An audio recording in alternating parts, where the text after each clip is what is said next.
YP material talaga. Kimi, hands-on at super maalaga kay Paulo.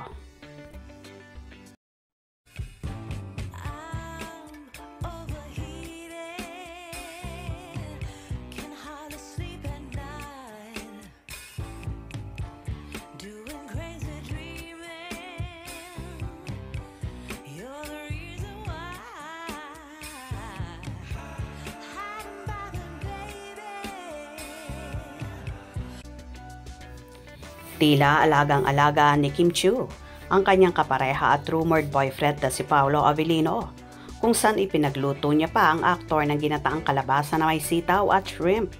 Dahil nga hindi kumakain si Pao ng meat, kaya naman ito ang naisipan ni Kimi na lutuin para sa aktor, na mukhang masarap talaga.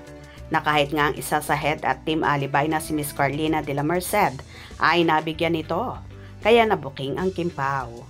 Nagpasalamat si Miss Carl sa kanyang Instagram story kung saan sinabing, "Thank you Kimi at Chinita Princess," na lahat ay nagutom sa ipinakitang larawan ni Miss Carl na ginataang kalabasa na may sitaw at shrimp.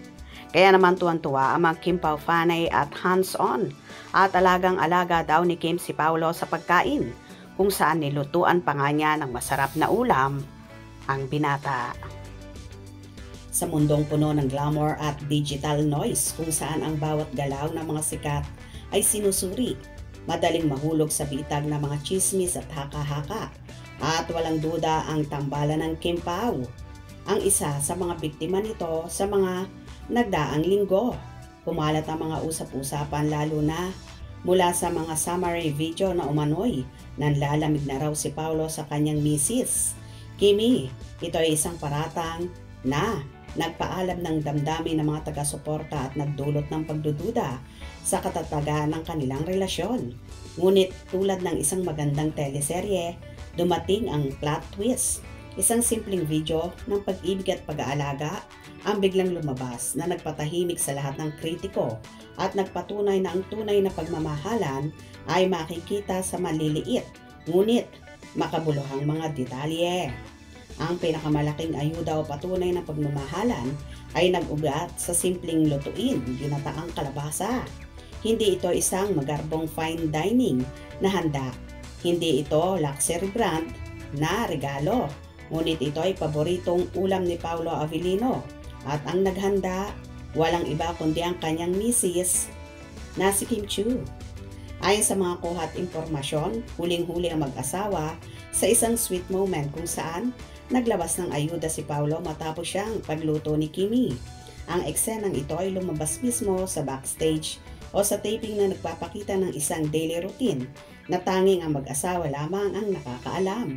Sa gitna ng pagod at trabaho, ang may bahay ni Paolo ang naroon, hindi lang bilang kasama sa trabaho, kundi bilang isang mapagmahal na asawa at nagbibigay ng sustansya at kalinga. Sabi nga ng isang komento, wow na wow, huling-huli ang mag-asawa. Ito ang klase ng pagmamahal na hindi scripted, hindi pinilit at hindi acting.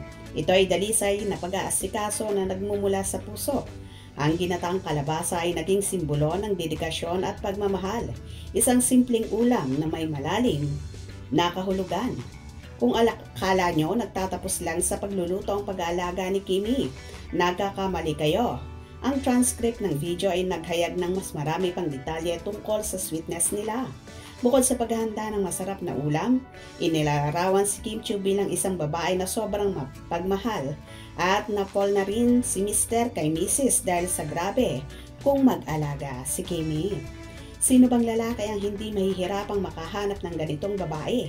Isang babaeng laging nakalalay at masisipag mag-asikaso.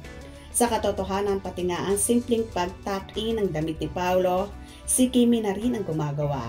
Ito ay mga maliliit na kilos na nagpapahiwatig ng pag-aalaga na hindi matutumbasan ng pera o kasikatan. Ang mga taga-suporta ay talagang hihimlay sa saya kapag ganito ang ayuda na kanilang nakikita.